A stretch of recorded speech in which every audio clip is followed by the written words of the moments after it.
All right.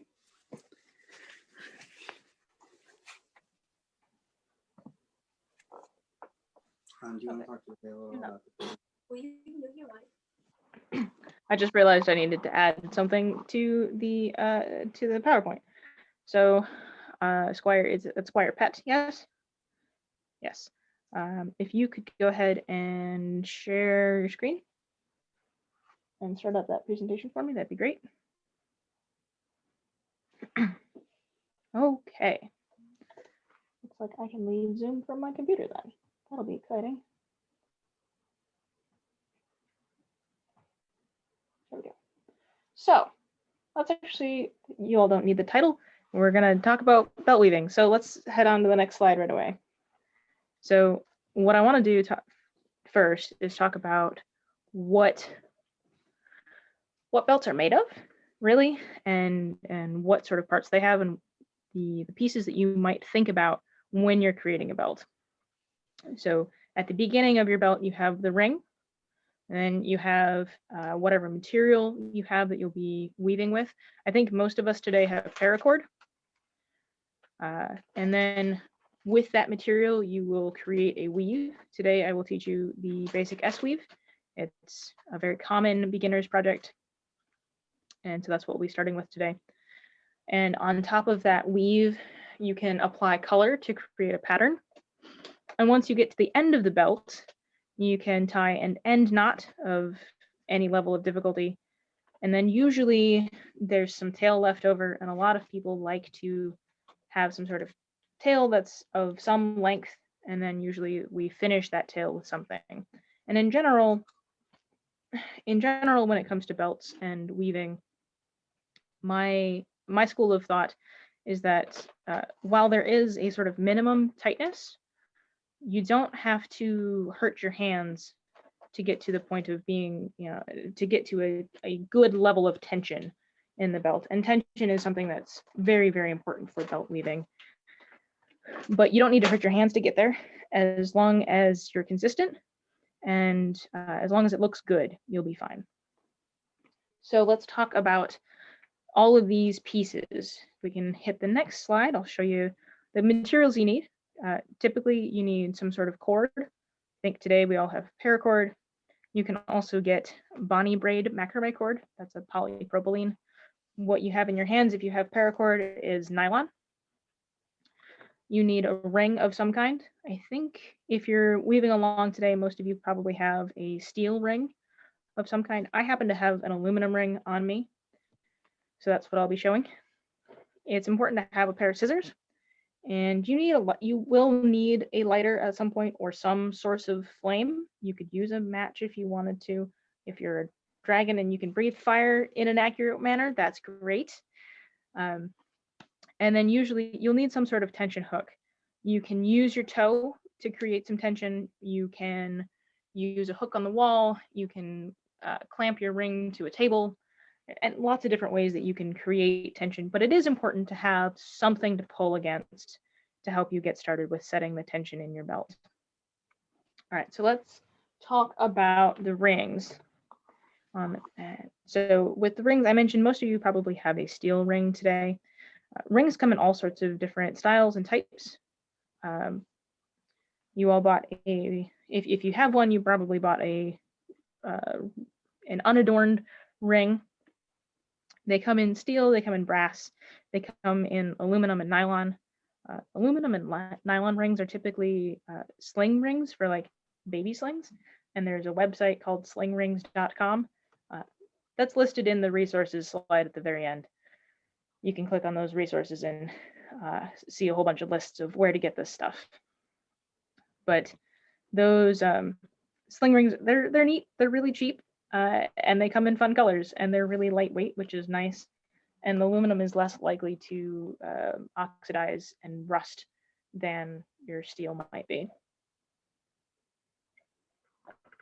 If you're looking to get fancy beyond colors and you want something with decoration, you could go to your local thrift store or your local thrift store auction and buy some fashion belt buckles, or I recently bought a lot of like metal and plastic bangles, and a lot of them look like they're thin enough and sort of wide and sort of the right shape to be a belt ring.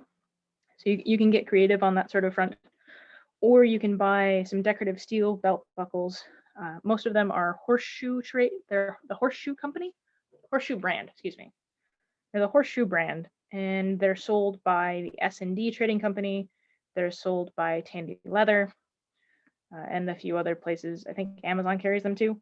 I highly recommend getting them from the S&D Trading Company. That's also in the list of ring resources.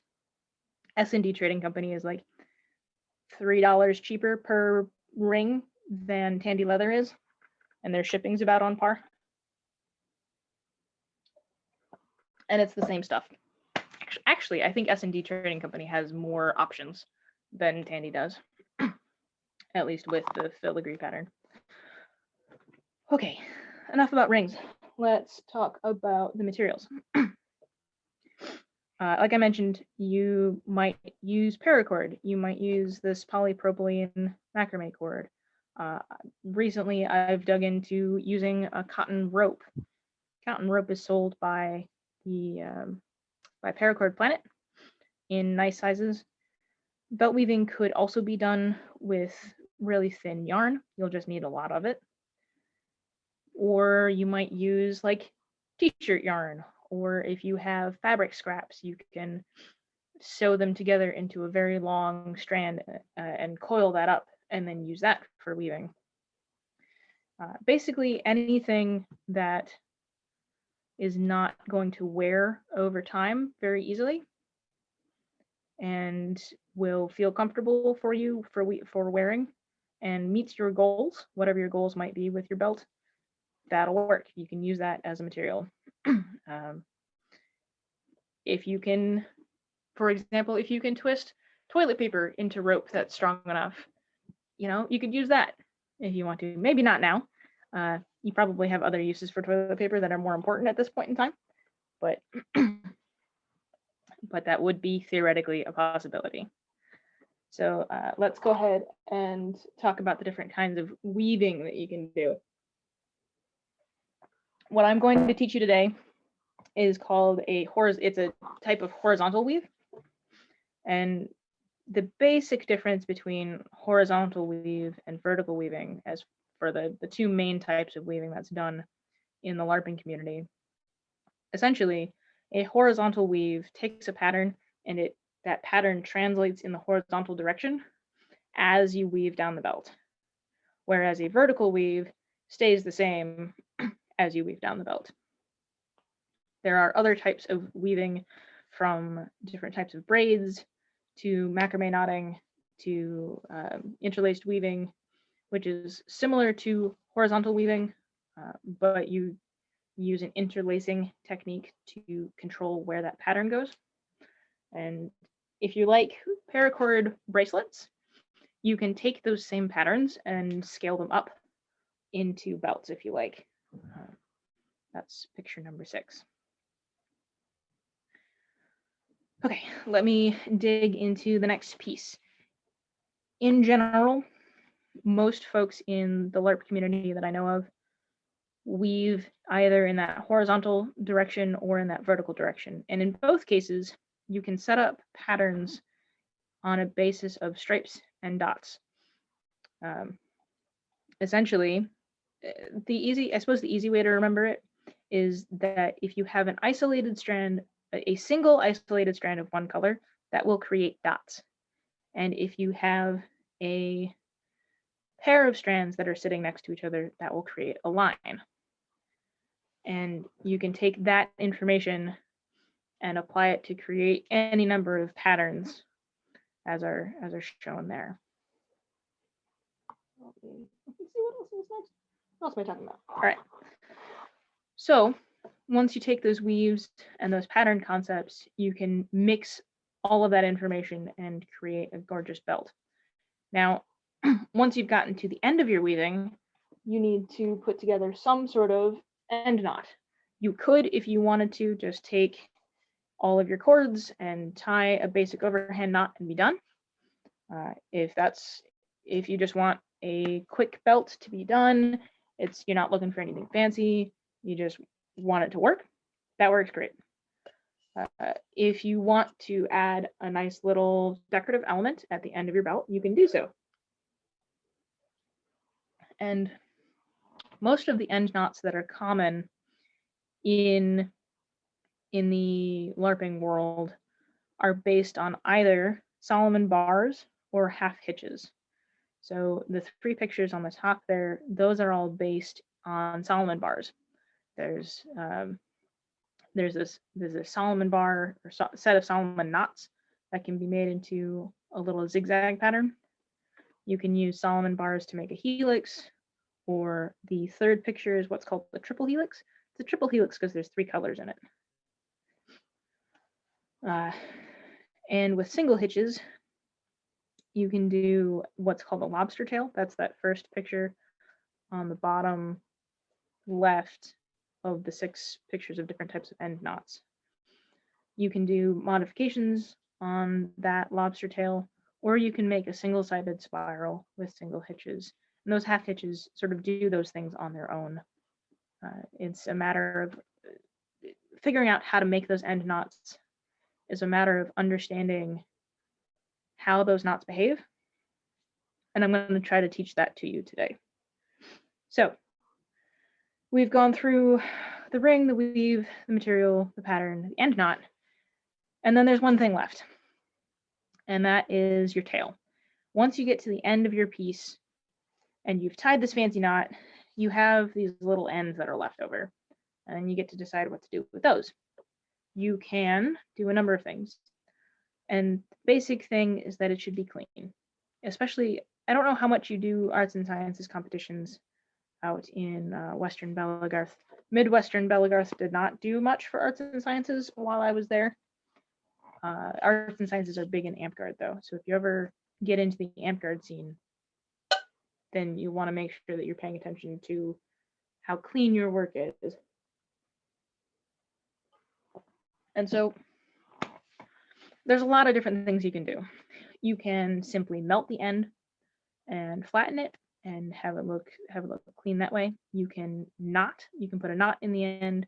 You can braid it. You can tie fancy knots. You can add beads. If you have macrame cord, you can fluff it. I've not seen that done with paracord. I don't know if it would work with paracord. Paracord behaves very differently from macrame cord, but I suppose the concept remains the same. And then after that, you can think of any other neat new ideas that you want to. You might not want a tail at all. I've seen some folks tie off the end of their belts with like a monkey fist knot or other types of knots and just not have a tail at all. The thing I will caution is that when you do an end knot or when you put together a tail, it's important to think about where that belt is going to be worn. If the belt is going to be worn on the field, you want to make sure that no part of the belt is going to be uncomfortable or painful during the wearing. So if you end your belt with a big chunky knot of some kind, just imagine what would happen if you took a knee and landed on the tail of that knot of that belt. Basically, you're landing on a hard ball of some kind, and that would be really painful. So it's probably a good idea to avoid tying any sort of knots that might be painful. And I think that's more important with paracord than it is with macrame. The nylon and the structure of paracord is much more solid than macrame cord. Macrame cord is very, very squishy. So even a relatively large knot is not going to be as painful in macrame cord as it would be in paracord. Okay. So we've gone through all that. The last thing that I have for you here is a list of resources. What we can do is I believe I posted all of these same resources in the post that I made in the craft chat group for this academy. So all of those resources exist there. Alternatively, I'm also happy to share, we can share the link to this PowerPoint in the chat here. Actually, if somebody could do that for me, that'd be great. I think I shared it once already, but you probably have to copy and paste it again. But feel free to look at all of these lists. I've put together a YouTube tutorial list, the where to buy things and how to make your own patterns. Those two are the where to buy stuff. Those two are Google Docs that I've put together, and the making your own patterns is another PowerPoint that I've put together on sort of how to do the math to make your own patterns. So now that I'm through the presentation and through my first glass of water already, are there any questions before we get started? I have questions. I have two questions. I will answer them. So the first of which is that you mentioned rusting when you talked about the metal rings. Is that like a actual, like, I didn't say it's an actual problem, but is that a serious problem that happens to belts? And if so, is there like some sort of product that you use to stop that from happening, like a seal of some kind? So I've not seen it happen very often. I think belts don't get as soaked as some people might think they do, and they usually don't stay wet. The oxidation happens when something gets wet and stays wet. So the area that's most likely to rust is actually the area that's like underneath where the cord connects to the ring itself, because that's where the water will get held. And so if you have a white belt of some kind or a light color belt of like yellows or tans or something like that, the rust might start to show through. Gotcha. So it's not a huge issue. If you have the primary solution is to not buy plain steel rings. You try to make an effort to buy nickel plated steel rings. They're not that much more expensive. But if all you have is steel rings, you could theoretically purchase some, like a spray lacquer, and put a couple coats on it. I would probably do 2 coats, 2, maybe 3, and that should be fine for the life of the belt, really. Because it's something we talk about, but I think it's not as big a deal as some people like to make it out to be. So thank you. That answered my question for sure.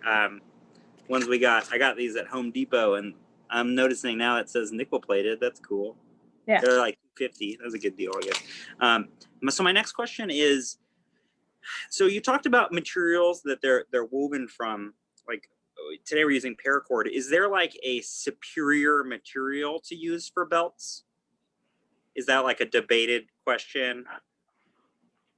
There is a constantly contested question of, macrame cord versus paracord.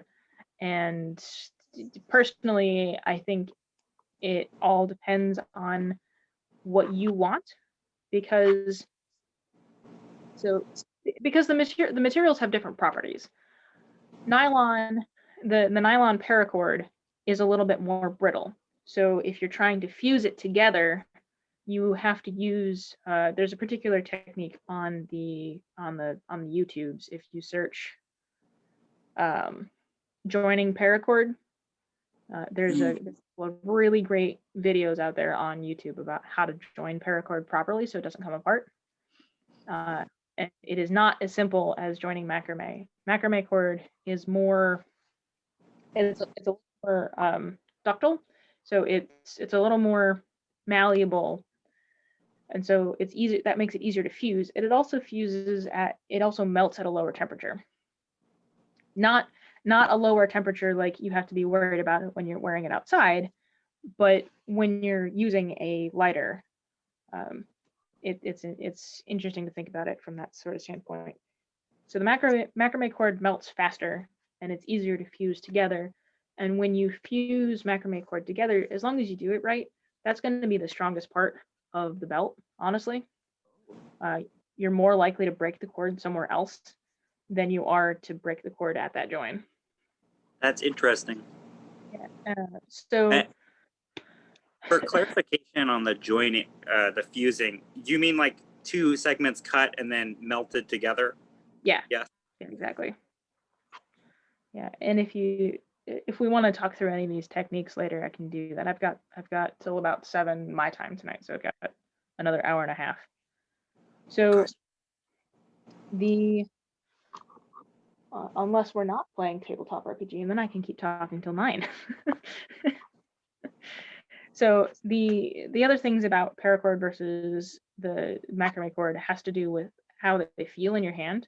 The macrame cord as it's braided polypropylene, and it leaves this sort of plasticky residue on your hands.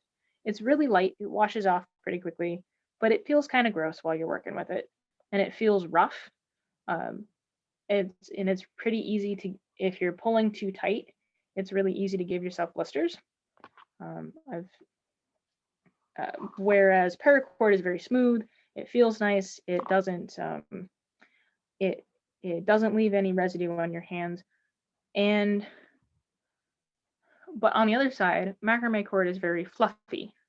So if you have a pattern where you might otherwise have gaps, sometimes the macrame cord can sort of fill in those gaps naturally, where the paracord won't do that because it's more streamlined, it's more structured. The macrame cord, the paracord is much better at holding its shape. So like paracord is really good at really good for tying fancy knots.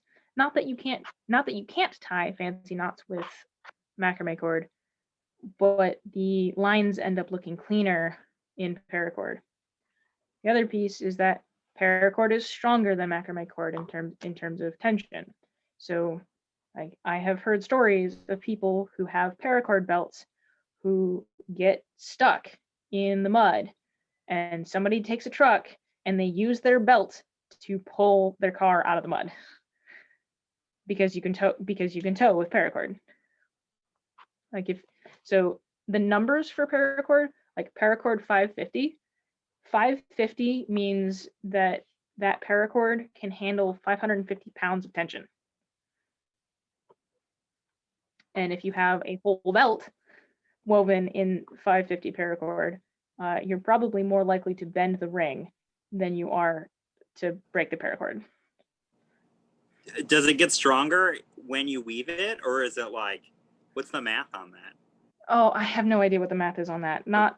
I mean, I could do the math on it. It would take me some time. So at some level, yes, you increase the strength as long as you have a continuous weave and you've not added like you've not fused other stuff in there. And there's also the fact that because you have multiple strands, like multiple strands of 550 paracord, even if they're not woven, are going to be able to hold more, handle more tension than a single strand by virtue of there being that parallel work being done. But yes, the strength does increase a little bit when you weave it.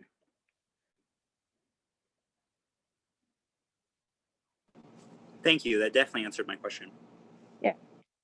Super cool. So I suppose the short version is, which one's better? I don't think there is a better. It depends on what you want to do, what effect you want, what you're comfortable with weaving, and what you need that belt to be able to do.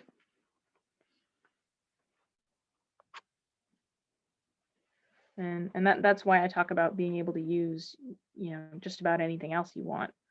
You could use t-shirt yarn, you could use strips of fabric, you could use rope, you can use cotton rope or yarn if you wanted to.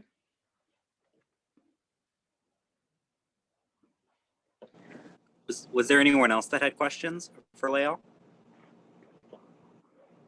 No? Okay. So if we're ready to start weaving, then I will turn my camera around. So I like to use my toe for tension. So that's why you'll get the front facing view of my socks here. So what steps have people taken so far? What do we have? Do we have a ring and paracord? And what are we looking to make? Are we looking to make belts? So I have a ring and paracord that is not cut. Okay. I imagine that's pretty much where everyone else is right now. Yeah, everybody thumbs up if that's the case. Thumbs up. That is the case for pretty much all of us. Oh, we have a question in the chat from Christia. Yes. Says a question about length. Is there any type of formula for how much cord you need to make a belt, or does that depend on the weave you choose? A little bit of both. Let me find that video.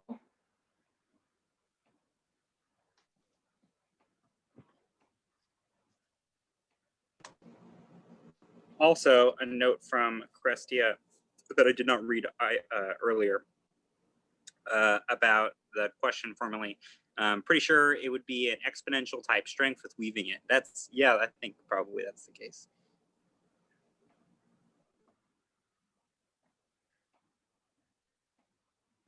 Okay. So Carps, I've sent you a Facebook message with a YouTube video. If you could pop that in the chat, that'd be great. I will talk through that formula, but a friend of mine, Godric Gray, does a very good job explaining how to measure cord for belts. For a horizontal type belt, typically every single strand that you cut, which, okay, and this gets a little complicated, so hang in with me here. You're going to cut multiple strands at 3 times the length of the final belt, plus about a yard or half a yard-ish in order to be able to tie your end knot. So however many strands you want times 3 plus 1 times however many strands you want. So the interesting piece is that when you cut your strands at 3 times the length, you're going to be folding that in half. So your final cords that you're working with are going to only be 1.5 times the length of the belt, the final length of the belt. So if you're going to make a 6 foot long belt, every single strand that you cut needs to be 6 yards long plus about a yard, so 7 yards long ish. And then you're going to fold that in half, so each of the strands that you work with as you're weaving will only be 3.5 yards long. Does that make sense?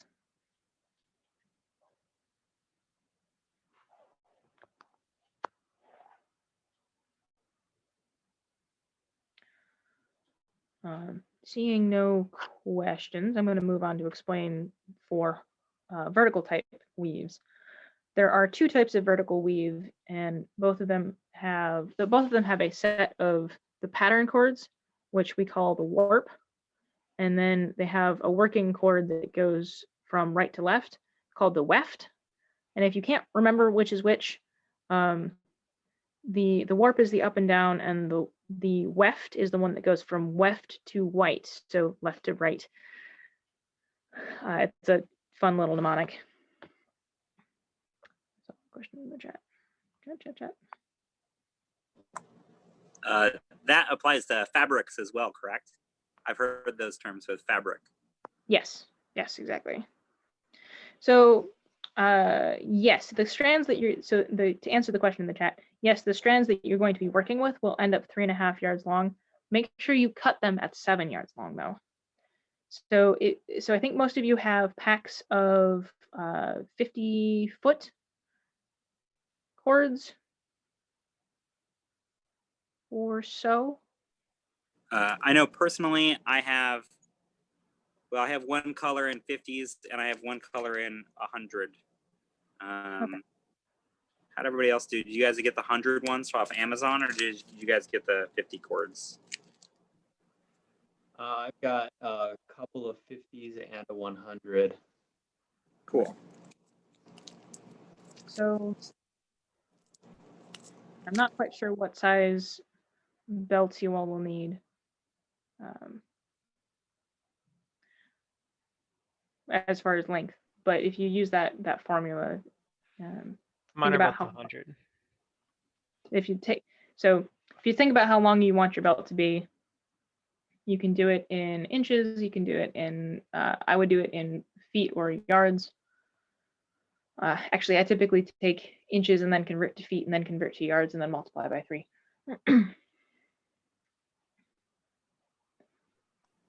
Most of us have like a belt, I'm sure, that we wear.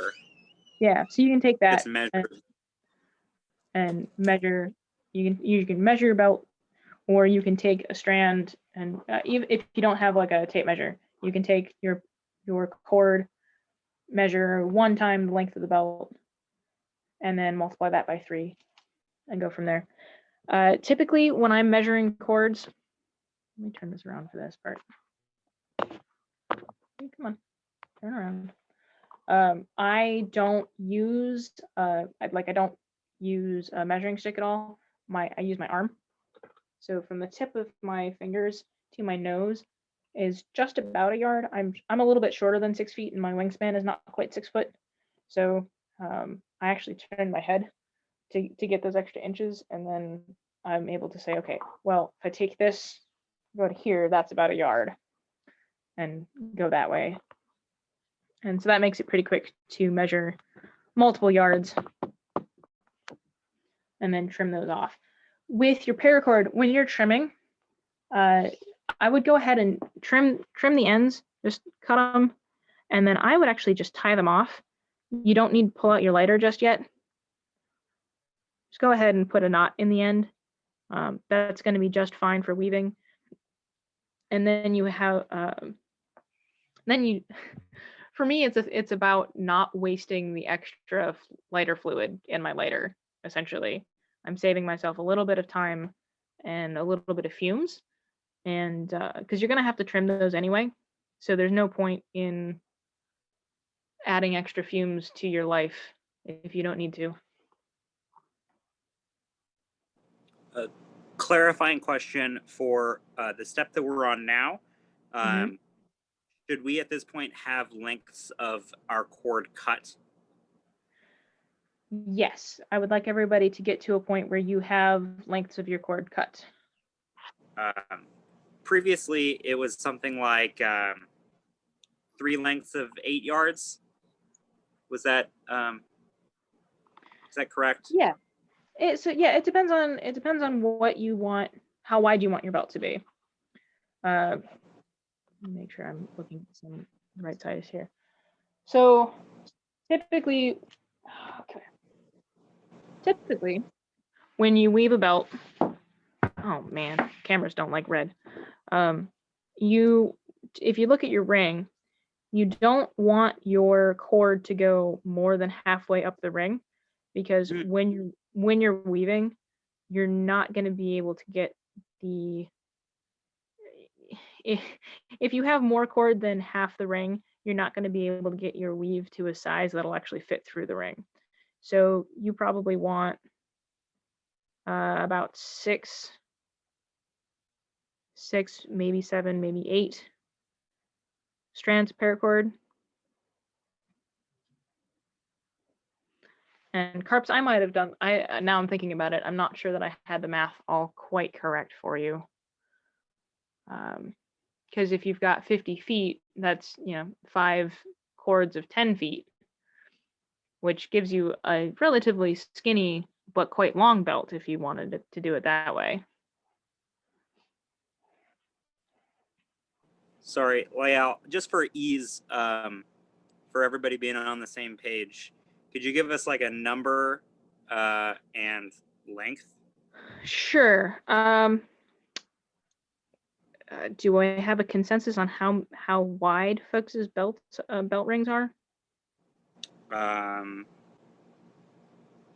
wide people's belt rings, like the metal rings? So the metal ring, how wide is the metal ring? Oh, so I have a 2-inch ring. Does everybody else have a 2-inch ring? Yeah. 2-inch?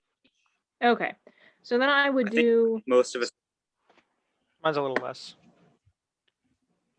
okay. That's good to know. So let's see. You have paracord, which is a little bit skinnier than macrame. Actually, it's quite a bit skinnier than macrame. So let me take a look here.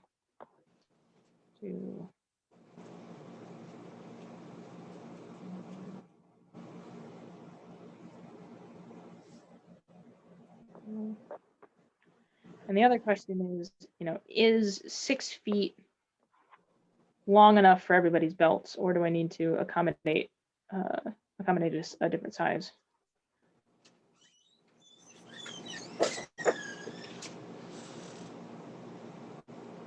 I've gone with 7 just to be safe.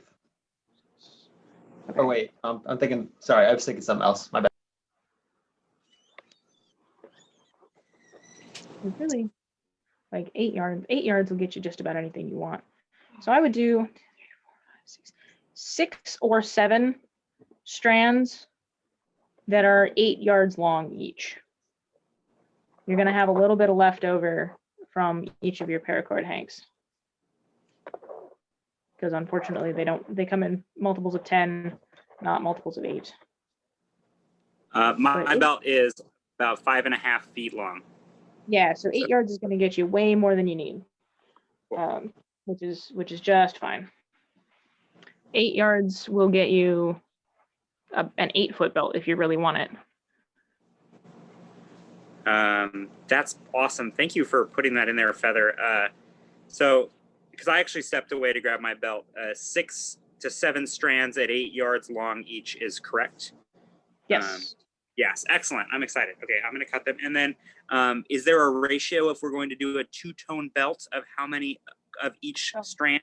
I imagine this question is like completely different depending on what your project is. But for today, let's say we had 2 colors. Okay. Is it half If and you half? Yeah, so if you have 2 colors and you want them to be half and half, then I would do 3 strands of one color and 3 strands of another color. Is there an aesthetic preference that you have for our belts today? No. Oh, I mean, no. at the end of the day, what I want to do is empower you to make the belts that you want. Nice. So, Okay. which is why I speak I'm going. heavily in possibilities and options. Gotcha. So for I think what I will do is I will do 4 strands of one tone and 3 strands of another color, because that's what I have access to right now. This level system is definitely bullshit.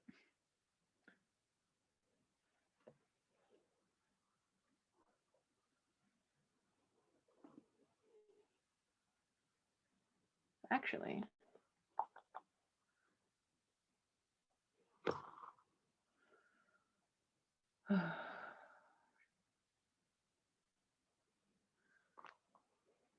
okay.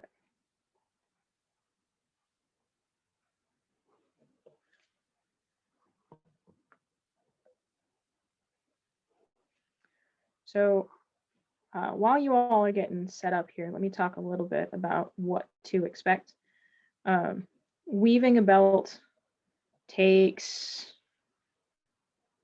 somewhere on the order of 3 to 5 hours, depending on how much practice you have and how long it is. So I won't be able to walk you through all of the steps of how to. I won't be able to stay with you all throughout the entire belt weaving process, and I will be weaving a small like belt tab sort of thing, like a belt flag essentially, to show you how the weaving works. And I'll show you the end knots. And so what I would recommend is that when we get to the end knot section, I may ask you to add some more stuff to your belt so that you can practice the end knots, so that you have a sample to look at when you go back to, when you get to the point of being able to finish your belt.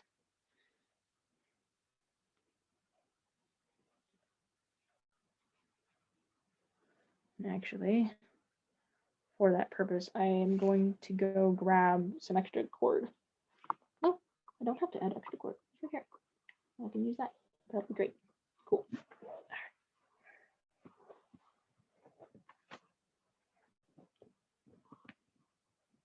Okay.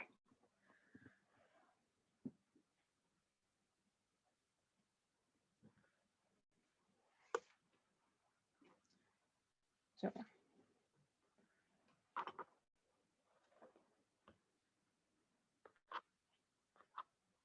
I think what we'll do is we'll give everybody a couple of minutes to finish cutting their cord.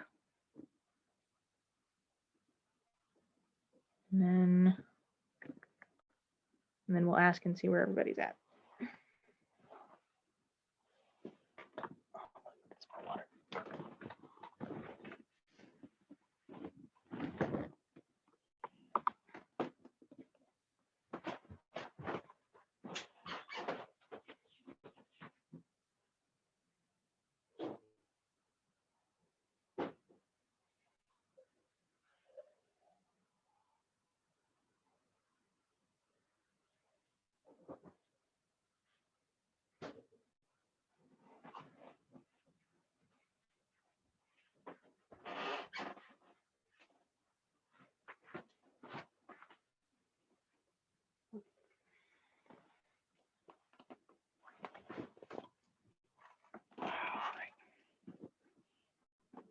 How's everyone doing?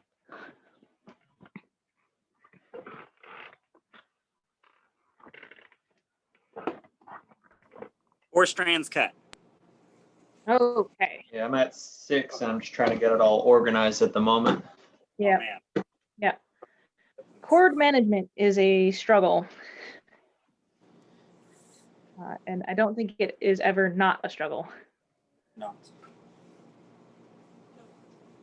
I made the mistake of just trying to pull through these bundles of paracord and made a giant knot monster. Yep, been there. It's That'll never going happen. to come apart. Be gentle with it and you'll get there. Patience, patience, patience.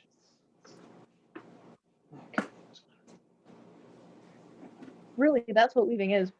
Weaving is a lot of patience, and once you get to a point where you're familiar with weaving, you get to a point where you can set up a pattern at the beginning, and then as you weave, you just watch the pattern just like materialize before your eyes, and it's a very mechanical motion. It becomes almost meditative. Yeah. Once you're no longer struggling with it.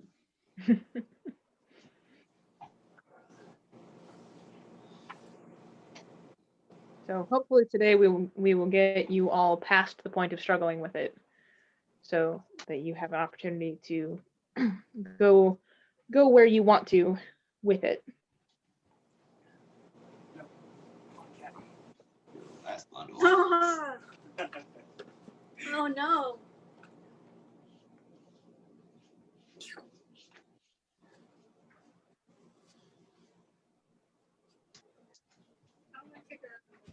No, don't. Just like all the boys.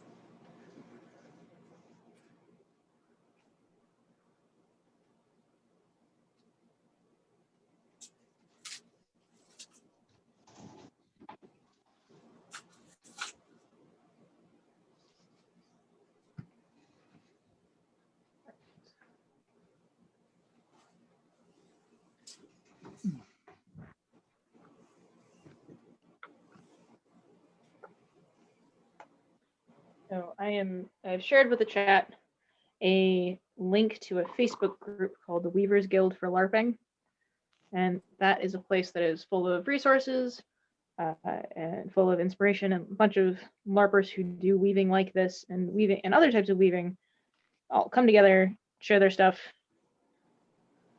and do a lot of theory discussions, and sometimes I do little live classes and show, like, I learned a new technique today, let me show it all to you. And folks like to share what they're doing. So if you would like to join that, feel free. I think it's a super cool group. That's actually where we found Léal from that group, showing pictures and tutorials and stuff. Very cool group to be a part of. So how are we doing with the cord cutting?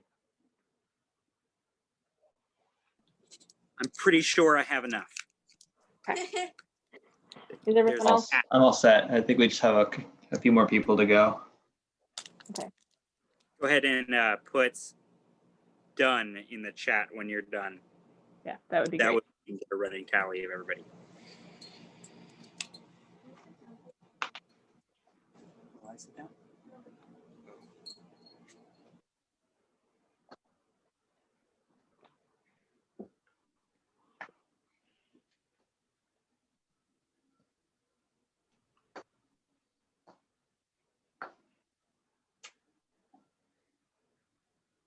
Yep.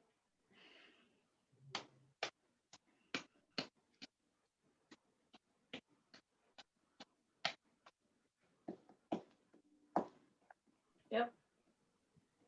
My cat is too fucking excited about all the fucking random paracord. Yes. Yep. My life is out of the box. Weaving, as much as weaving is a meditative thing, it is also a constant conversation with your cats. Because they do like string. And string that moves is even better.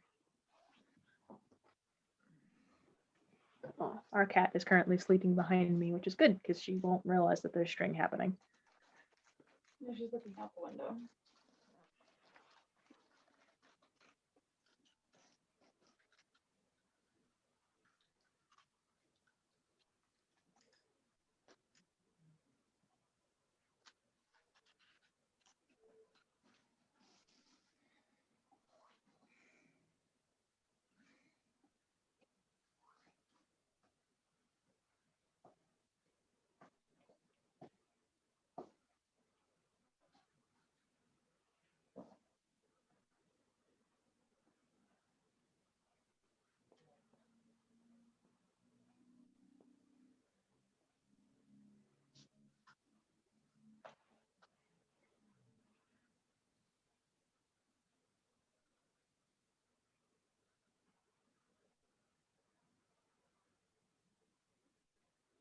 So we're counting for nine folks today.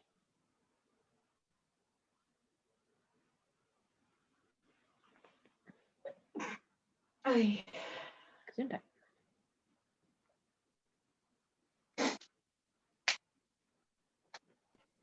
While we wait, Léal, I have a question about Sure. ring. So I have seen in a couple of like pictures of belts, I've seen the ring itself have paracord wrapped around it. Is that a common practice? Is that practical? Have you seen that? I imagine so. Seen it, and I did it for the first time myself recently. Is it common practice? Not necessarily. It's also not bad practice. Like there's no harm in it, and it gives you an opportunity to do some neat stuff with a ring. In this case, sorry, in the project that I'm working on right now, this ring is a fairly ugly gray, like nylon. It's a fairly ugly gray plastic, and so wrapping it gives it, first of all, it gives it some nice texture that looks cool, and it gives it a color that actually goes with the rest of the weave. I am not teaching folks how to do this just yet. Totally understandable. Actually, while people are working on this, let me talk a little bit about the history of weaving. Finger weaving has roots in a lot of different cultures, from South American to Asian to Scandinavian to Native American. And the weaving I will be teaching today has been mostly perfected by weavers during the fur trade era in the Canadian regions. I don't know exactly which tribes those are, but the technique does come from Native American tradition. And for context, the practice of weaving itself is an open practice, but it's important to pay attention to what sort of patterns you're using, and to avoid any patterns that are of particular cultural significance to a particular tribe. The weave that we're doing today is nowhere near being a concern.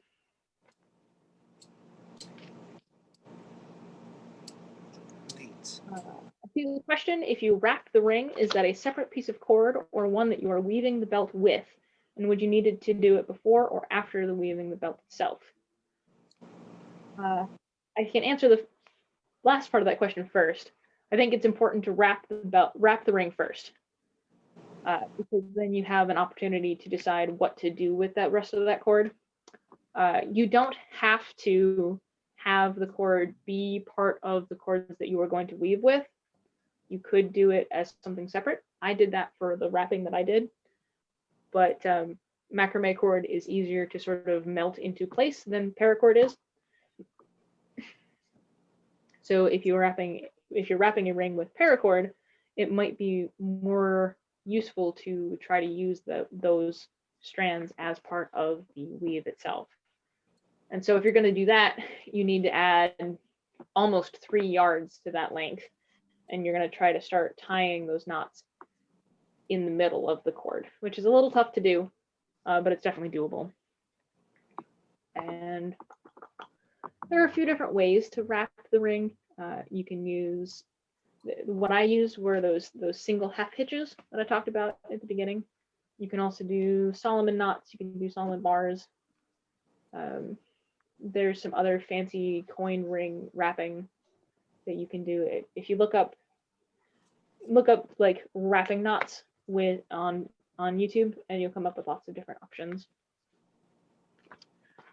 As far as weaving and different patterns and stuff, while folks are still cutting their cords here, I'll talk a little bit about different books. I have learned most of my weaving from a variety of books. This is one of the best ones out there. It's called Fingerweaving Basics by Gerald L. Findley. He's got some great diagrams and some really gorgeous work. It's really easy to follow. There's some really neat patterns. He talks only a little bit about the history of it, but he teaches all sorts of techniques, and very well and very thoroughly. If you're interested in a little bit more about the history, A Manual of Finger Weaving by Robert J. Austin is probably your best bet. The descriptions in this book are very complicated and hard to follow, honestly, but the description of the history is pretty good in this one. So I'll try to leave those out. That is A Manual of Finger Weaving. Yep. And I have a few other ones. Hold on.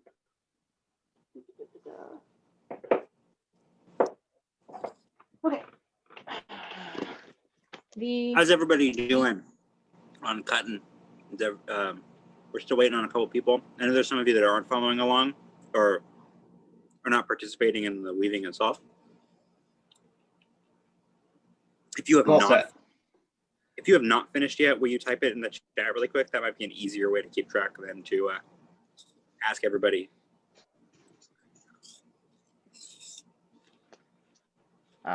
This one is called Basic Book of Fingerweaving.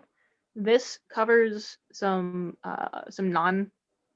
weaving types that are not of Native American origin. So this covers some weaving from Mexico and South America. This one's a little hard to get a hold of. Honestly, it took me a bit of looking.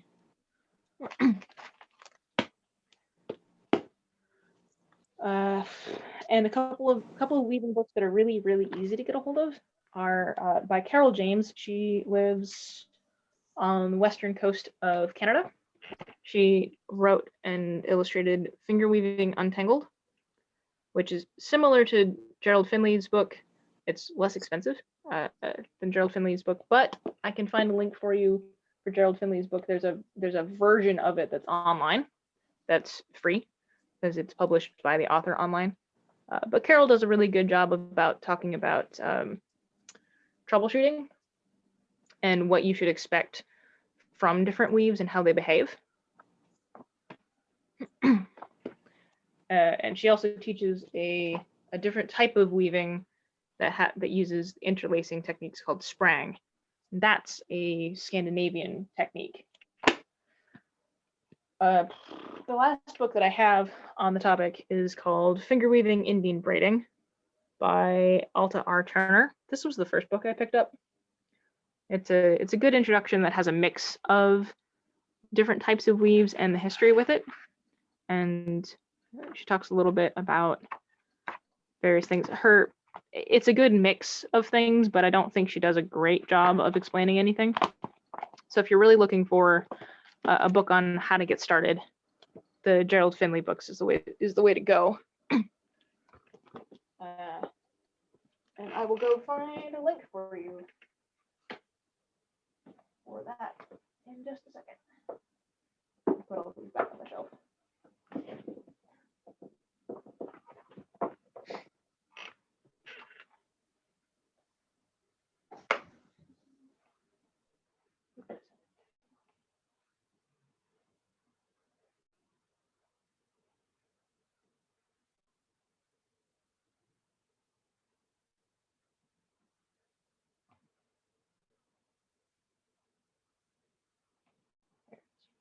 Okay, so here,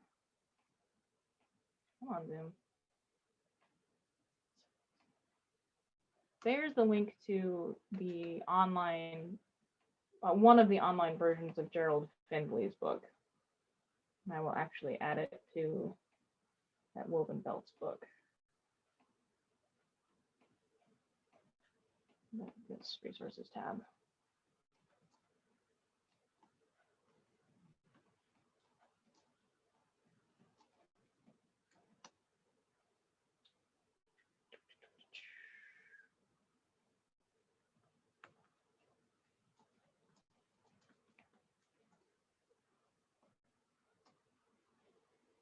Okay. And that's now on the resources tab of that slide.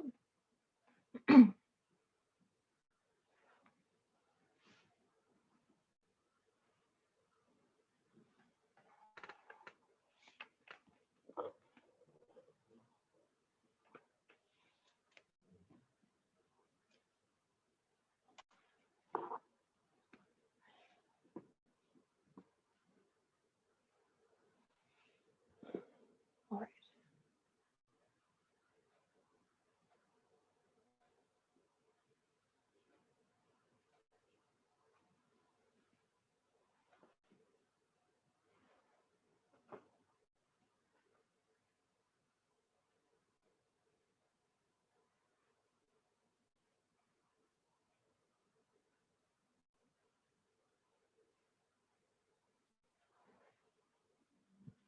How are we doing?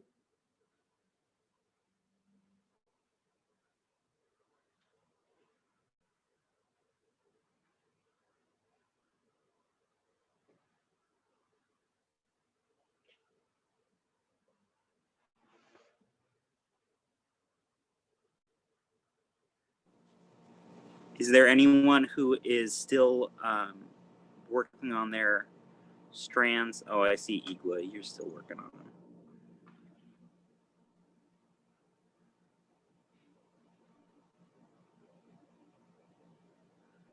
What are you doing? Are you tying them together? Was I supposed to tie them together? Did I miss a step? No. No. All right, I have my strands. Nice. Before we continue, is there, wait, Feather, you're good now too, right? Excellent. Is there anybody who needs more time? Speak now. No, you can still work on it too if we'll move on to the next step. Léal, whenever you're ready. Alrighty. So the next step does not quite require attention thing yet, but what we're going to do is take all of our strands and we're going to now attach them to the ring. So what you're going to do for each strand, you're going to take it, and you're going to find the middle, and I like to do that by finding both of the ends, bringing them together, and then sort of pulling until I find the middle. And we're going to tie what's called a lark's head knot onto your ring. So once you have, and I'll do this more than once. So once you have the middle of your strand,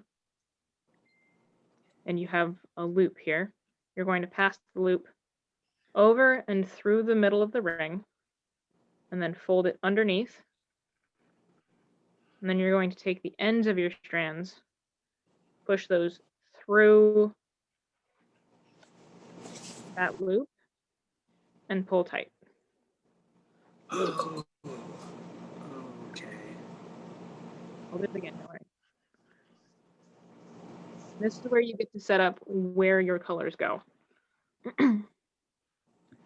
So again, you're going to take your strand, find both ends, which is really hard when you've got 8 yards of cord, honestly. That's not an easy thing. Find your 2 ends, bring them together, and pull evenly until you find the middle. Once you have the middle, take that loop, pass that loop through the center of your ring, and then bring it around, and then put the ends of your cord through that loop and pull tight. Honestly, it doesn't matter which direction you put that loop through the ring. I have some really short cords here. So if you take your loop and you put it through behind the ring and then pull your cords through, it still works just fine. It is still a lark's head knot, it's just in the opposite direction. So I would recommend tying all of your knots in the same direction. I think it looks a little bit cleaner that way. If you have a monster persona and you want things to look chaotic, or if you don't have a monster persona and you want things to look chaotic anyway, feel free to mix it up. Personally, I like consistency, so I'm going to take my cord, pass it over and through the middle of my ring, bring it around the back, and pull my ends through, and pull that tight. So this is a time where you can do a little bit of customization. I am going to probably do, I don't know what I'm going to do. We might do some every other. So you can do something where you put, your first tone, and then your second tone, and then your first tone again, and your second tone. So you can alternate every other strand if you want, or you can have big blocks of color. Or you could do something like, you could do a couple where you've got 2 strands of your first tone, and then separate it by 1, and then add 1 strand of your second tone. And then have 1 strand of your first tone again. Something to keep in mind is that it really doesn't matter which side of the ring things are on, because stuff on the left side is going to come over and be on the right side as you weave. So this setup is the same as this setup. The only thing that changes is what part of the pattern is going to be visible first.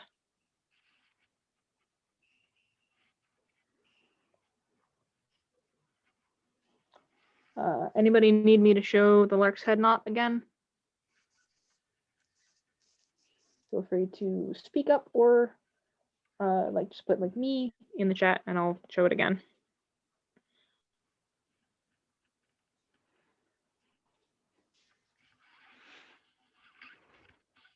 But you're going to do that with all of your strands. And then you'll have a ring that's ready for weaving.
Léal, I have a question. Answer. So that was what I was looking for. That was the answer. That's awesome. So is there a tool of some kind that you can purchase that helps with cord organization? Or is there any like DLC premium content that I can throw money at that would make it easier in some way? Not that I've found. Someone recently taught me taught me how to do in large strands a chain stitch, which is it's a thing from crocheting, but that's not really helpful for cord organization unless you're just storing an item. So when you're actually weaving, you're just gonna have to wrestle with it. If it makes it easier, you can, yes, you can cut some cardboard with slits, or you can make little bundles of your cord. So if you have a really long cord, you can wrap it around your fingers and tie it off. And that can make it a little bit easier to weave, so you're not chasing, 8 yards of fabric. But then you have large, but if you're not chasing 8 yards of fabric, you're now chasing basically these little balls of yarn, and you have to handle those. And so at any level, you're going to have to wrestle that cord at some point. For storage, I'll show this. I'll show this chain stitch thing for you for the purpose of having it recorded. For storage, if you want to do a chain stitch, you can bundle up a bunch of your cords.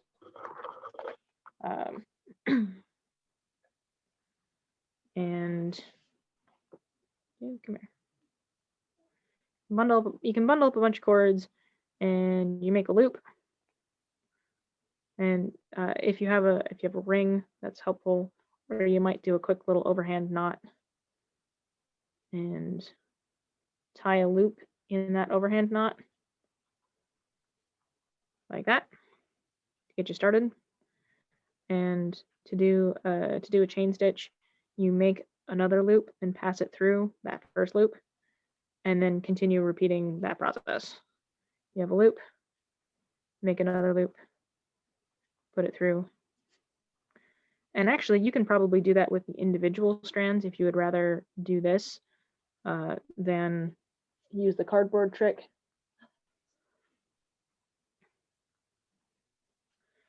That might make it easier. Than chasing 8 yards of cord.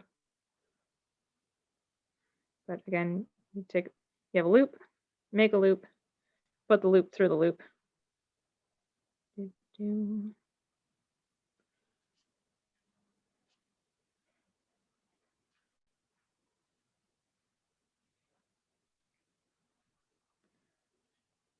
So typically what I do when I'm weaving is I'll be weaving along, and then I always pull whatever my working cord is all the way through.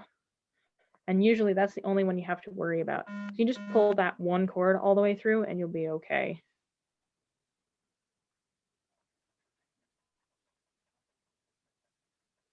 But if you would like to not be chasing 8 yards of cord, you can do a chain stitch like this. You can do the cardboard method, or you can wrap up all your extra cord while you're weaving. All of those techniques work just fine.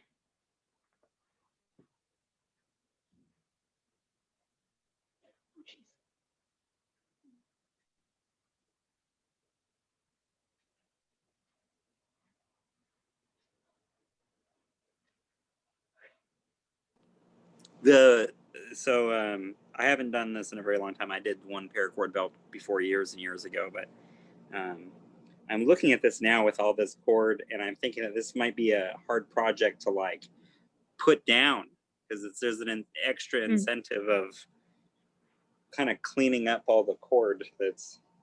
Yeah. There's actually a couple of really easy ways to store your cord. If you have clips, you can, like chip clips, or binder clips, you can clip something. Another alternative is, because the one issue with clips is that they tend to dent the cord, and sometimes that dent will come out and sometimes it won't. Sometimes it gets shown and sometimes it doesn't. So another really easy way to just tie something off temporarily is to take whatever cord is on whatever end that you want to use and tie a single half hitch. So you throw your cord either over and around or under your work, and then pass it under and pull, and you can do the same thing. Oh, I did that this way. So you do it a couple times, and if it's real loose like that, that holds your work in place without causing any dents.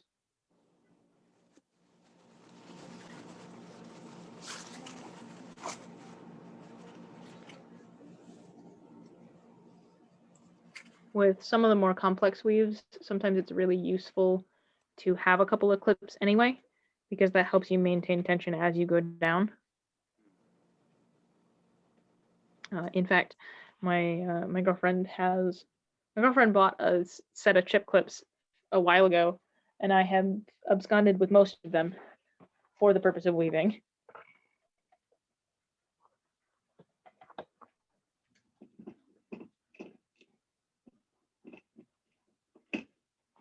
for instance, I really like this style for most of my weaving. You can get them on Amazon. They're not 100% necessary, but they can be helpful.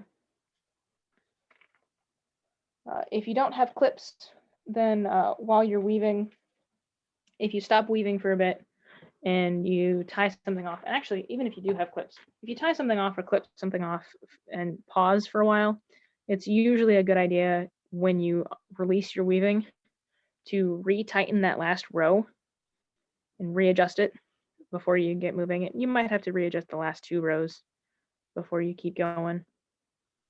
But it's a good idea to revisit the tension that you had been working on last time when you pick it up so that you have a feel for Oh, come on.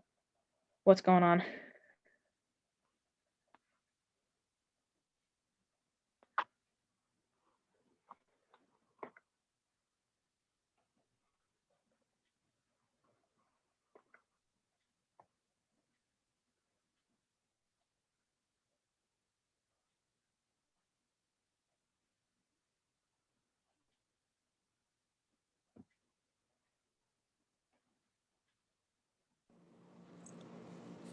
How's everybody doing with the next step? If there's anybody who's done, go ahead and type in "done" in the chat so we can keep tabs on you. I'm gonna have to head out here because I need to go get the stuff ready for the next class. So take good notes for me, Carps. This will be recorded for future cool. use. I couldn't share it to certain people unedited. That's fine. There's also Right, I'll be. resources available on that Weavers Guild, as well as ones shared by Léal. Thank you. All right, what's my cutoff time here? So we have another class at 4 p.m. I don't mind running until 4 p.m. Okay, so we'll try to get through the rest of the mechanics. And then, if absolute necessary, if you need more time or something, we can maybe we can do a part 2 if you're down. No pressure. No, I'd be happy to. Woo. Or if we want to learn a different weave, I can do that too. That would be just fine. I'm excited. So I'm done, and Feather's done. Is there anyone else that is also working on one that is not done? Seamus is gonna. Oh wait, did Igwa say that, or did Seamus say that about heading out? Igwa. Oh wow, you guys sounded so much alike right then. Weird. It is weird. I honestly, I thought it was Seamus. I thought Seamus was gonna go drive and hit like a Home Depot real quick in the next 30 minutes. Like, dang, I didn't know I was preparing stuff for classes. What? All right. I'm all set though. Okay. My ring is ready. I think we're prepared for the next step. Okay. So the next step. Queenie, are you also participating? Are you done? Yes, no. I'll give a moment for the chat. Sure. Next step. Okay. So the next step you want to do is to go through and just tighten these knots up. So I like to hold the knot and then pull each strand. So I usually do this with my fingers. I'll sort of push into the knot and pull the strand in the opposite direction, or I'll pinch the knot and give each strand a pull. All you're doing here is tightening the knots so that they're less likely to sort of wander on the ring. Once a piece is woven, rings have the cord has a tendency to sort of wander. So it might sit like this when it's on your body, but when you fold it up, it has a tendency to sort of spread out like this, which is okay. But the less tension, the less slack you have in the ring, the more well behaved the belt will be, and that helps keep your weave nice and tight at the beginning, which helps with the tension overall as you're going through.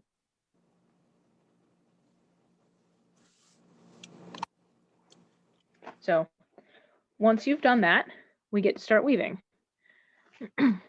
And I'm going to bring my camera down a smidge.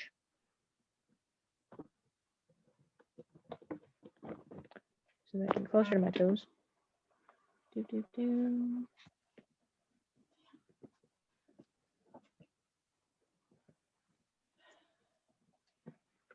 There we are. So this is the point where you need a tension, some sort of tension. And I like to use my toe, so I just tuck the ring between my big toe and the rest of them. And that works fine for me.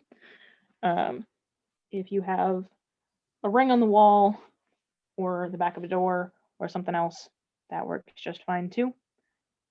That can be really useful, especially if the ring is too small to go around your toe, which it might be if you're doing a belt tab. So what you're going to do next is we're going to start the basic horizontal S weave. And the way this weave works, we have multiple warps. So your pattern threads, and you have what's called a changing weft or a changing warp pattern. So you're going to constantly weave from one direction to the other direction. And you can either weave from left to right or right to left. It does not matter as long as you're consistent. And but I like to weave from left to right, so that's what I will show you today. The other thing is that you can either weave over under or under over. Again, doesn't matter too much as long as you're consistent with what you're doing. So if you're gonna weave left to right in the over under style, you take your leftmost cord and you're going to go over under all the cords all the way across the belt. So we're going to take this cord and go over the next one, under, over, under, over, under, over, under, over, under, over, under, over, and you pull that weft cord that you've just used through. And I'm actually gonna bring this down a little closer for you.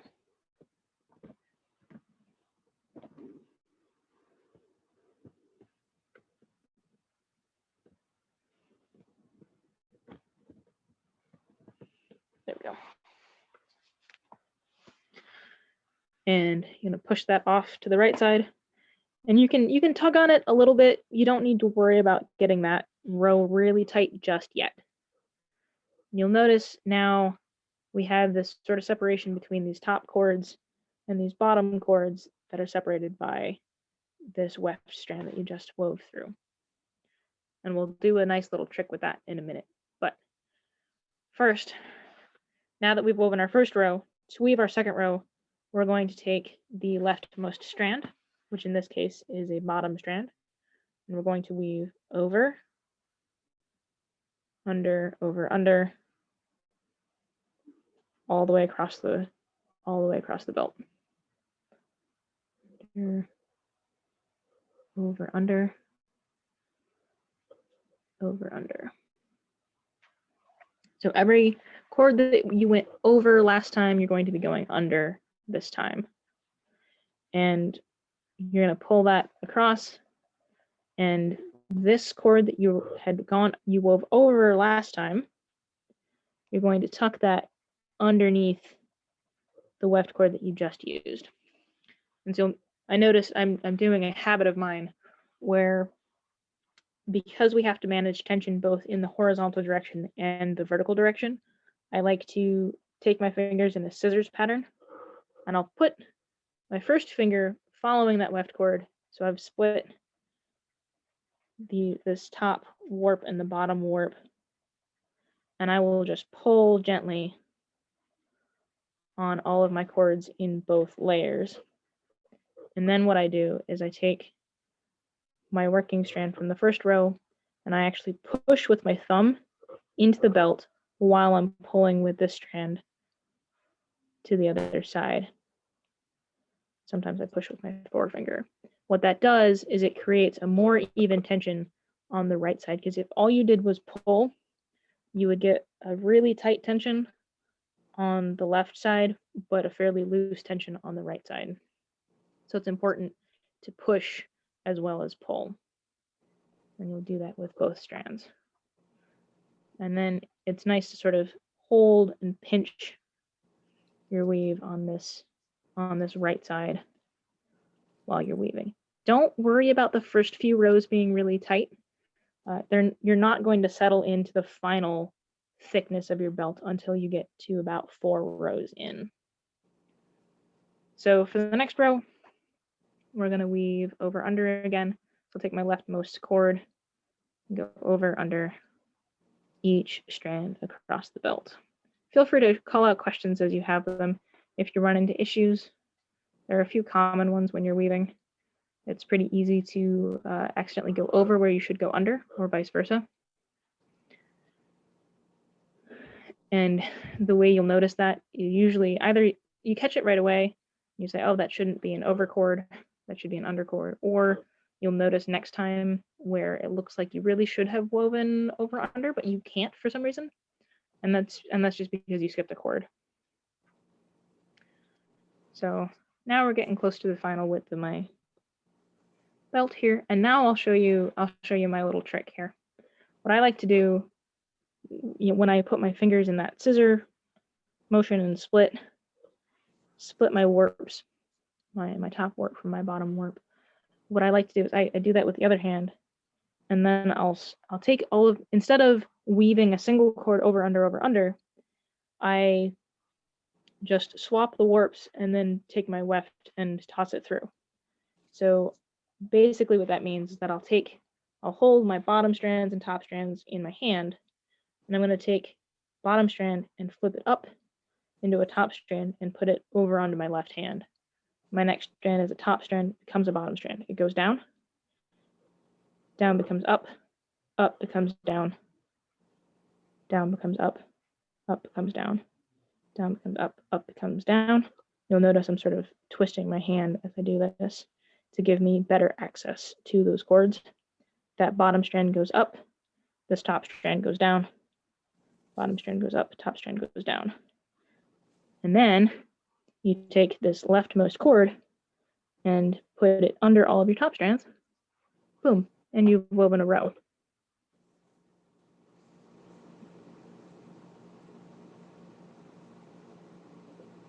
Go back and readjust all of this tension just a little bit. There we go. And then you continue weaving until you're as far as you want to be on your belt.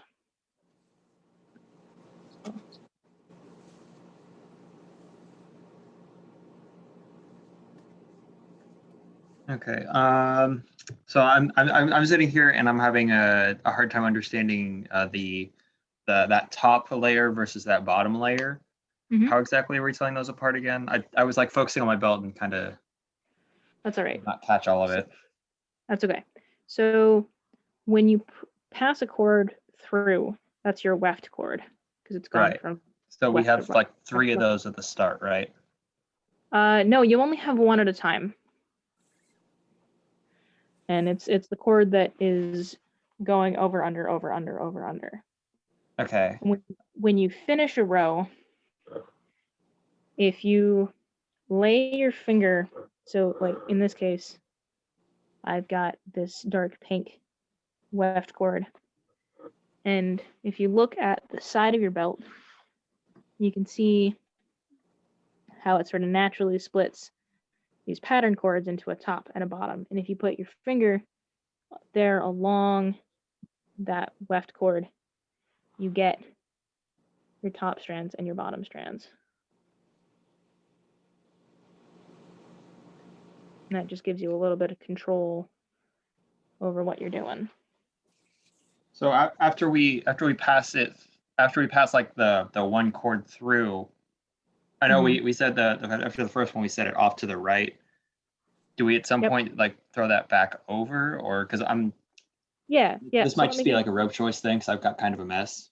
Like it definitely works, but that's okay. Let me go through that again. So if I take my leftmost cord, and if we go over under over, under, all the way across.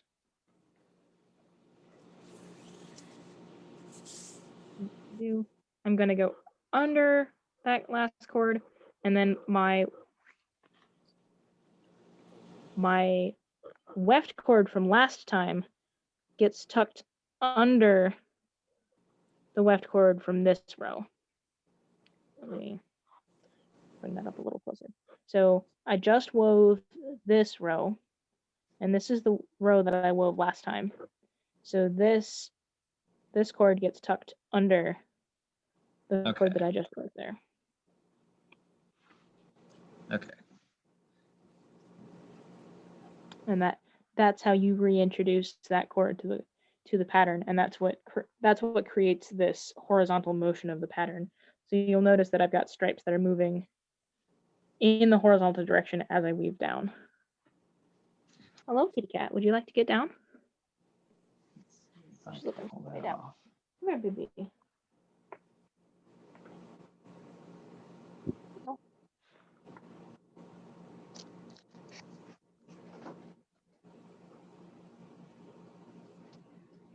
So I'll take this off my toes for a second. Do that again a little closer.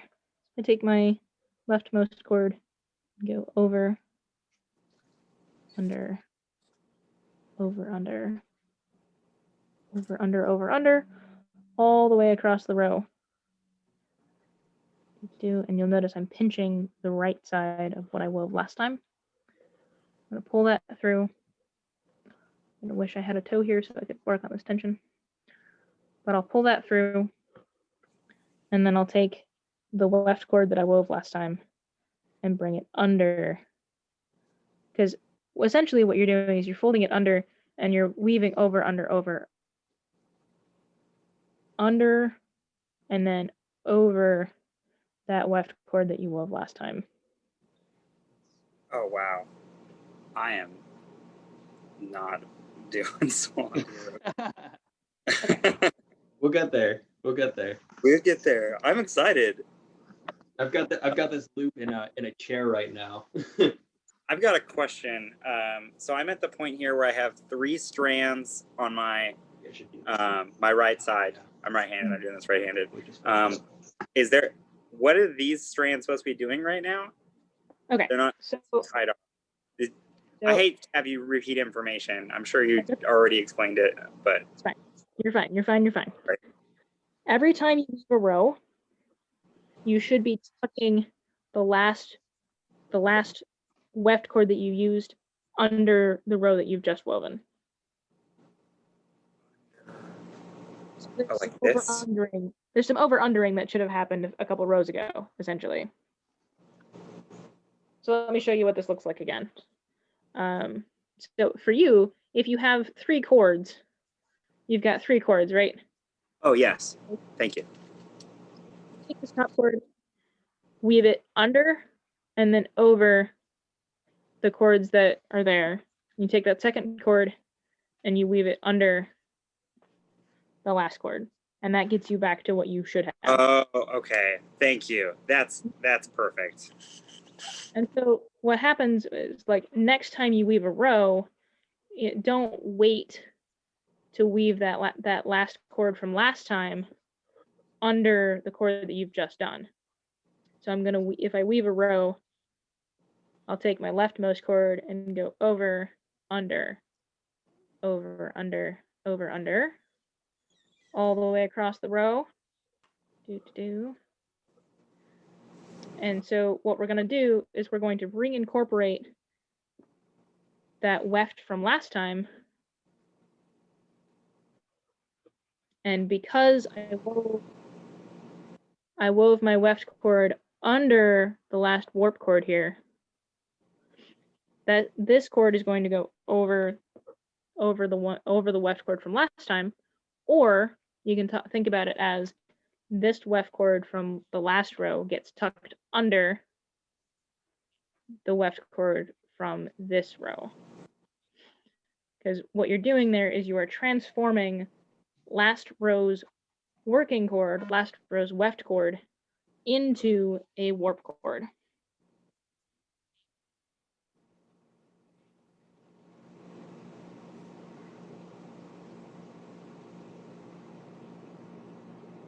and then you continue.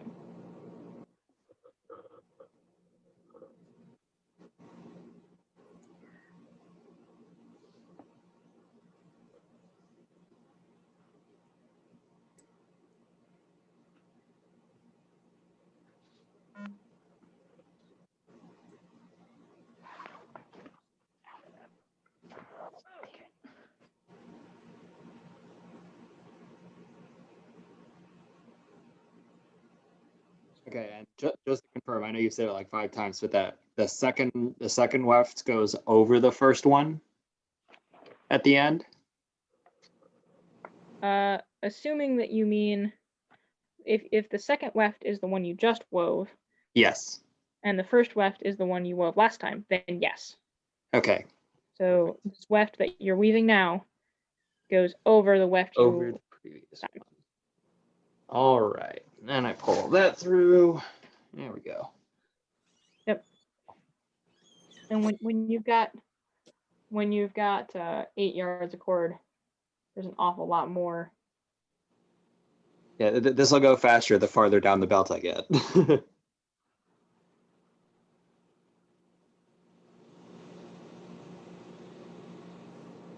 Okay. There we go.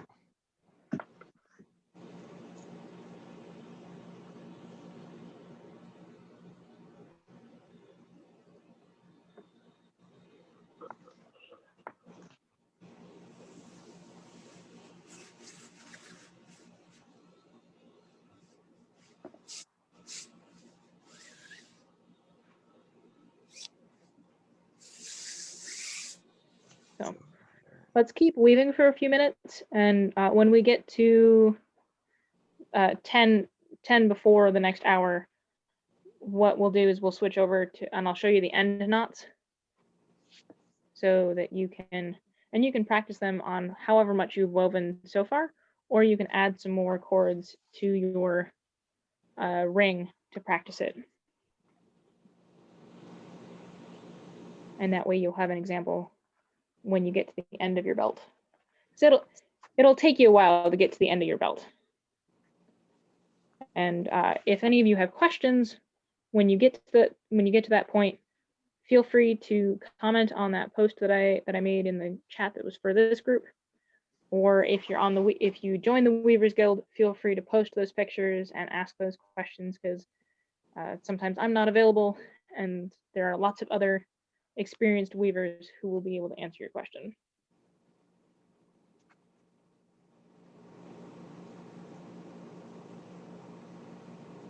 All right, so I've got the over-under separation. Now that I've got that sorted out, and then God dang, you're good at this. Shit.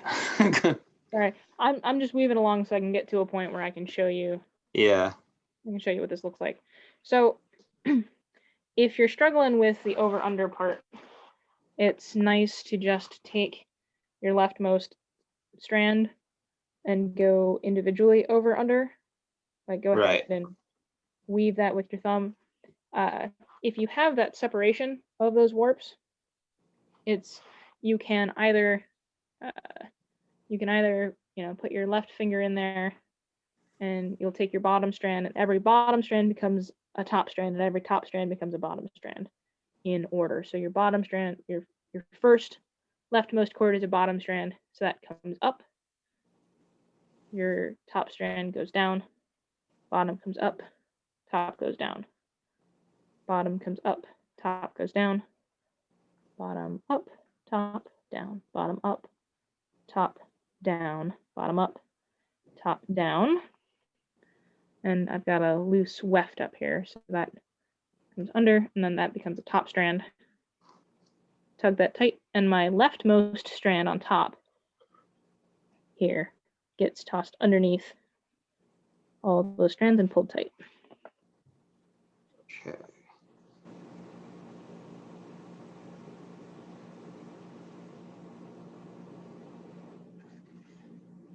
Another way to do it, if you have I have a relatively skinny belt right now, so for me it's not too hard to just look at that separation, and I'll take this bottom strand, pull it up, and I don't even, because Paracord holds its shape so nicely, I don't even need to put my finger in there to separate the strands. I just take my bottom cord and come up, top goes down, my next one's the bottom, that comes up, next Right. top goes down, bottom up, top down, bottom up, top down, bottom up, top down, bottom up, top down, bottom up.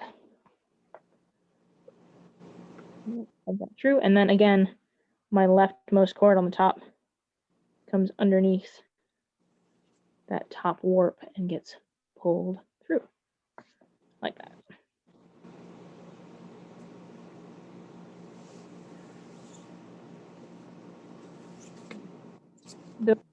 Those are some sort of shortcut hand motions that make weaving go a little faster.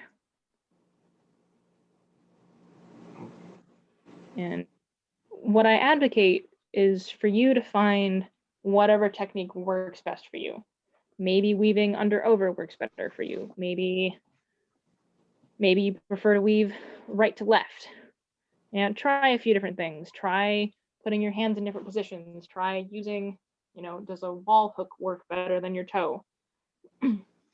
Yeah, I've got this hooked up to a chair right now. Yeah, sometimes a chair is better. Try all these different things and see what works well for you, because I do what I do because it doesn't hurt my body. Right. I deal with carpal tunnel, and there might even be some early onset arthritis. I'm not that old, but my mom and my sister both have had early onset arthritis, so there might be some of that coming in. So that's why I like to use the clips. It's why I use the finger tricks, because that's actually less hand motion, and it uses a twisting motion of the wrist instead of a pinching motion so much. And the pinching motion is what causes me pain. So I strongly suggest that you play around a little bit as you're learning how to weave and figure out what sort of techniques work best for you. That's what I call efficiency of motion. Yeah.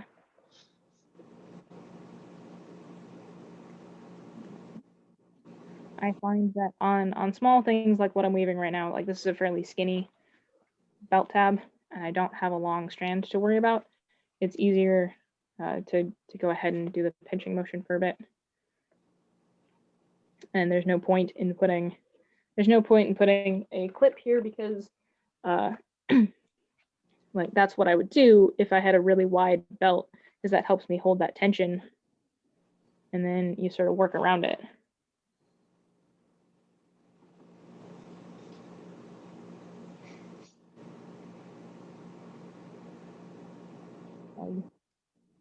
Under, remove, put it up there somewhere.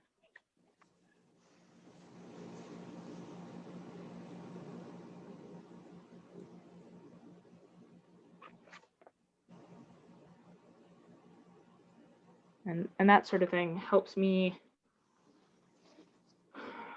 Those tools and those techniques help me weave longer and with less pain. There are still days where I overwork myself. Right. Having those techniques at hand helps with the longevity of you being able to do the craft. So, Léal, we're about 8 minutes till 4. Yep. Just as a reminder to you, Yep. Also, good news. I think it finally clicked in my head right now. I'm pretty Good. stoked about it. Yeah, thank you. Good. Okay, so what we'll do next, I'll show you a couple of end knot possibilities, and if you're able, and if you've got you can do this in a couple ways. You can just temporarily tie off whatever you've woven, or if you have some loose strand, some extra paracord left over, you can grab that, find those middles, and put together a couple of quick lark's head knots on the ring. Come on. These Lark's heads knots don't want to be quick. There you go. And that gives you, this will give you something to look at that you can take apart later. And so I'm going to put 3 colors in here. 1, 2, 3, because that's what I have. And I'm going to show you on these Paracords how to do these different knots. And you can follow along directly and have the same sort of sample. Okay. So, if you'd like, you can weave a couple of rows. It's not super necessary. And it's hard to weave a row when you've only got three or 6 strands. But that gives you sort of an example of what that's going to look like. So, first thing I'll show you is a Solomon knot, and you'll need 1 cord on either side of your weaving for this. And the way you do that, the way you do a Solomon knot, is you take 1 cord and you make a 4 or a backwards 4. You can do this either way, whichever you do. Make sort of a 4, and then you toss your whatever other side is going to go over. So we're going to go over here, over this cord that you've made into this L shape, and you're going to tuck this cord on this left-hand side underneath, around your weaving, and through the loop on the other side. You pull that. Don't worry, we're going to do this again. And you pull that tight. And if you want to make a helix, you continue tying that in the same direction. If you want to make a bar of knots, you go opposite.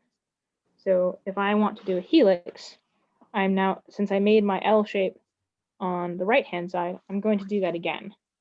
I make my L shape on the right-hand side, take my left strand, bring it over, under my entire work, and through the loop on the right-hand side.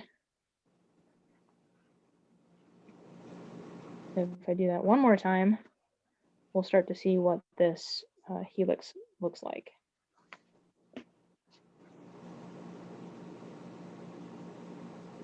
You can see how this is sort of starting to naturally spin.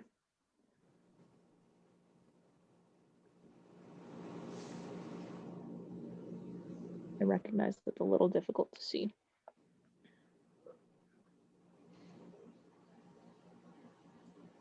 And as you're tying those knots, you want to go ahead and follow that curvature that you're creating, because it's going to move with you, and it's easier to just move with it. If you prefer to not have a spiral, you can instead tie alternating Solomon knots. So I've been tying my L shape on the right-hand side. So to do an alternating and to make a straight bar, I'm instead, now that I've been tying on the right-hand side, I'm going to tie my L shape with the left-hand side. Take my right strand, go over the left strand, under my entire work, and through the loop on the left-hand side. And this is now going to create a straight bar. So I just did the L shape on the left-hand side. So now I'm going to do the L shape on the right-hand side. Bring my left strand over, under, around, and through.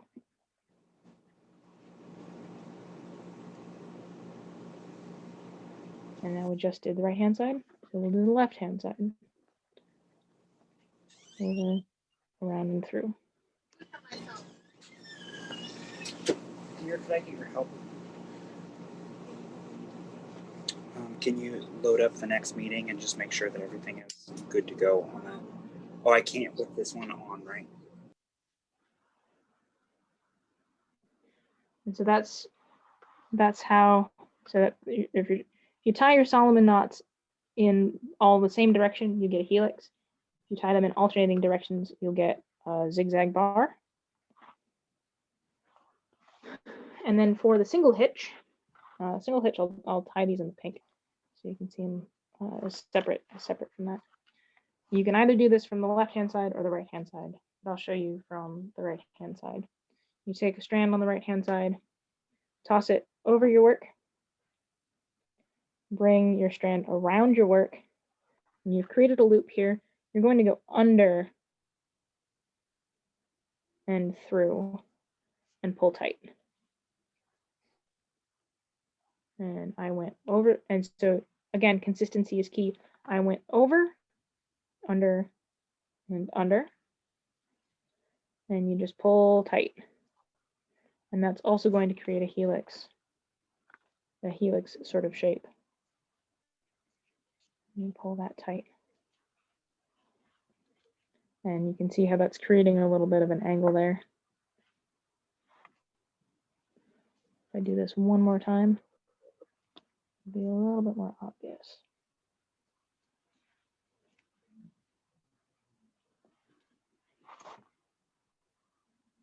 So that's going to naturally twist around the piece. And finally, if you don't want a twisty bar like that, you can tie these half hitches in an alternate direction. So you've tied a half hitch on this side. Now you're going to tie a half hitch on the other side. So you go over, under, and pull through, and you are including that strand that you just tied with. I think.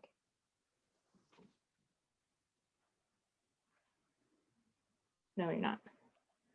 No, you're not. You're not including this strand. Sorry about that. Pull that out. Tied a half hitch, and then you're going to take your right hand strand. You're not including the other strand that you're tying with. Toss over, under, and tie that nice and tight. Again, over to the other direction, under and under. Pull tight. Over, under. And pull tight. And what that gives you is this bar of, it could be the same color, it could be alternating colors. But it gives you this little bar with these sort of gaps in the strand, and that's kind of cool. So there you have 4 different types of end knots using 2 different types of base knots. And you can look up single Genoese bars, you can look up half hitch wraps, you can look up Solomon bars, and you can look up helix knots all on YouTube. Or you can look back at this recording if you have more questions, or of course feel free to ping me. And once you're done there, the last thing you want to do, and this is really important, once you finish tying your knots, take whatever's left, whatever your tail you have, split it in about half, and tie a little overhand knot or a square knot underneath. That's going to maintain the tension in your weave for the life of the belt. That your weave will never come loose if you tie a little knot here at the end. And if you're really feeling gung-ho about it, you can flash this with some fire. You don't have to melt it, but just flashing it with some heat will cause the nylon to shrink and hold that knot even tighter. And then you can trim these to whatever length you want, melt them, and call it a day.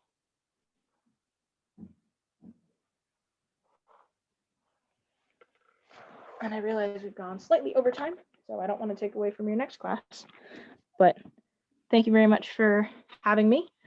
And if y'all want a part 2 or to learn a different weave, we can certainly do that in the future. Thank you for hosting. This has been really cool. Absolutely. Wonderful. Thank you so much, Léal. We appreciate it so much. I'll send you the footage of this as well. Great. And then, yeah, I'll definitely talk to you about a part 2 or something similar. Yeah, super excited to have picked up a new hobby, actually. This is really cool. Is there anything else you would like to say before I officially end the recording? Not for me. that I can think of. Thank you, Léal. Thank you everyone for coming out. Thank you at home for watching. Have a great day.